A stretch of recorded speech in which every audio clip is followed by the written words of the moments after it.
बड़ा प्रयास जनरल बिपिन रावत का निरंतर रहा तीनों सेनाओं को एकीकृत कर, इंटीग्रेट कर थिएटर कमांड को स्थापित किया जाए।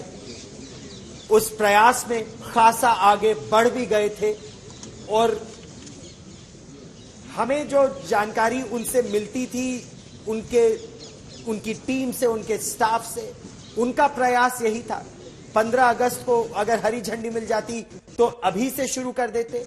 26 जनवरी तक वो करना चाहते थे, उसको आगे बढ़ा देना चाहते थे। अब उनको उम्मीद थी कि अप्रैल तक एयर डिफेंस कमांड को बना दिया जाए और फिर मैरिटाइम कमांड को बनाया जाए। उसके अनुभव से सीख के ईस्टर्न कमांड, इंटीग्रेटेड कमांड और वेस्टर्न कमांड, दो कमांड जब स्थापित हो जाए तब नॉर्दर्न कमांड को, क्योंकि नॉर्दर्न कमांड दो प्रतिद्वंदियों से एक साथ जूझ रही है, तो धीरे धीरे आगे बढ़ा जाए। और विस्तार से उनसे बात भी हुई थी इस पूरे रोड मैप पर। लेकिन अब इस यज्ञ को आगे कौन बढ़ाएगा और क्या उसी तत्परता से बढ़ा पाएगा, क्योंकि उनकी पर्सनालिटी की, श्वेता, एक बहुत अहम भूमिका रही थी इस इंटीग्रेशन की ड्राइव को आगे ले जाने में। उनकी सीनियरिटी की बहुत अहम भूमिका थी, क्योंकि वो लॉन्गेस्ट सर्विंग 4-स्टार जनरल थे। 2016 में बने थे थल सेना अध्यक्ष, 2020 में बने चीफ ऑफ डिफेंस स्टाफ। अभी उनका टेन्योर 1 साल का और बाकी था, तो उनके पास समय था। क्या अगला व्यक्ति इसे उसी तत्परता से आगे बढ़ा पाएगा? ये एक बहुत बहुत बड़ा प्रश्न है, एक बहुत बड़ी चुनौती है। भारतीय सेना में नेतृत्व की कमी कभी नहीं रहती है, लेकिन इस व्यक्तित्व की कमी शायद हमेशा रहेगी। उस पद को तो संभाल लिया जाएगा, लेकिन ये सबसे कठिन पल किसी भी परिजन के लिए मुखाग्नि देना होता है, क्योंकि वो अंतिम विदाई होती है। जिन यादों को के कोनों को पकड़कर आप सोचते हैं कि कुछ हिस्सा तो मेरे पास रह जाएगा, उन सबको एक साथ आप यहां पर छोड़कर आगे बढ़ते हैं। मुखाग्नि का ये पल एक बेटी के लिए कितना भारी होगा, उसे महसूस कीजिए। जिस यज्ञ की भी बात आप कर रहे हैं गौरव, अटल जी की पंक्तियों में आहुति बाकी यज्ञ अधूरा, ये याद रहेगा इसमें, क्योंकि ये यज्ञ आगे बढ़ते जाएगा। इसमें सब अपना योगदान देकर आगे बढ़ते रहेंगे। अंतिम संस्कार जनरल बिपिन रावत का, उनकी पत्नी मधुलिका रावत का, वहां पर मौजूद तमाम लोग जो समझ रहे हैं कि यही अब अंतिम वेला है। लेकिन जैसा कि हम यहां पर चर्चा कर रहे हैं, उन सारी बातों को, उस विरासत को, उस योजना को जिस पर काम कर रहे थे जनरल रावत, उन सारी चीजों को याद रखना होगा। आज की श्रद्धांजलि तो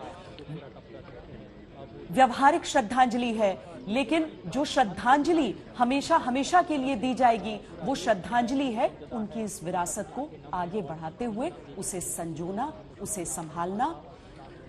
दूर से भी लोगों को शायद वो लपटे ही नजर आए, लेकिन अब पूरी खामोशी के साथ, अभी तक जो नारे भी सुनाई दे रहे थे, अब खामोशी से, सन्नाटे में लोग उस दुख को, उस वेदना को, उस व्यथा को कुछ देर के लिए जज्ब कर लेना चाहते हैं और गर्व के उन पलों को बार बार अपने मन मस्तिष्क में दोहराना चाहते हैं, जिन पलों को ये योद्धा हमारे पास छोड़ कर गया है।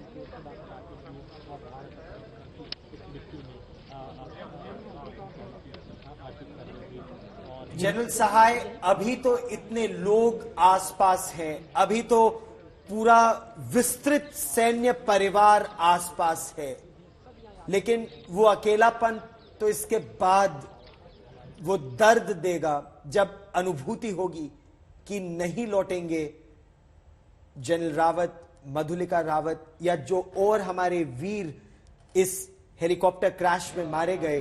क्या सैन्य परिवार कब तक साथ हाथ थामेगा? जनरल सहाय। गौरव, आप भी एक ब्रिगेडियर के बेटे हैं। फौज में एक बारी आपने पैदाइश कर ली, नौकरी कर ली, आप चाहे फौज को छोड़ के चले जाओ, फौज आपको नहीं छोड़ती। ये दोनों बच्चियां हैं, 511 GR की बच्चियां हैं। अगर आपने देखा है, सारे ट्रुप्स 511 GR के, वो उनके पिता की अर्थी जल रही है और पिता की अर्थी जल रही है तो बच्चे हैं ना। 511 GR इन लड़कियों को संभाल के रखेगा। आप मेरे से आज से 20 साल बाद पूछिएगा, वो लड़कियों को ये परिवार 511 GR पलटन की परिवार संभाल के रखेगा। वो तो एक बात हुई। और दूसरी बात हुई, फौज कभी नहीं भूलती। फौज अपने बच्चों को संभाल के रखती है, चाहे हम रहें या ना रहें। ब्रिगेडियर लीडर हैं, उनकी वाइफ हैं, उनकी डॉटर हैं, सबको संभाल के फौज रखती है और सबको संभाल के फौज आगे चलती है। एक बारी हम एकजुट हो जाते हैं, हम एक दूसरे को डिवोर्स नहीं करते, फैमिली डिवोर्स नहीं होती, फैमिली रादर इकट्ठी हो जाती है। देयर इज नो डाउट, दोनों लड़कियां हैं, दुख तो उनको सबसे ज्यादा होगा, अकेलापन होगा, परंतु सब हम लोगों के सबके कंधे जो हैं उनको संवारेंगे। कोई नहीं छोड़ के किसी को जाएगा। They can never be isolated today, tomorrow or day after. We will always be with them, चाहे उस रेजिमेंट के हों या ना हों। एक बारी हरी वर्दी पहन लिए तब आप एक फैमिली के हो गए, चाहे किसी भी रेजिमेंट के हो, चाहे गुरखा के हो, डोगरा के हो, किसी के भी हैं तो एक फौज के दस्तावेज। No one will leave them alone, everyone will support them. हर जो नई पीढ़ी आएगी वो पुरानी पीढ़ी को सपोर्ट करता है।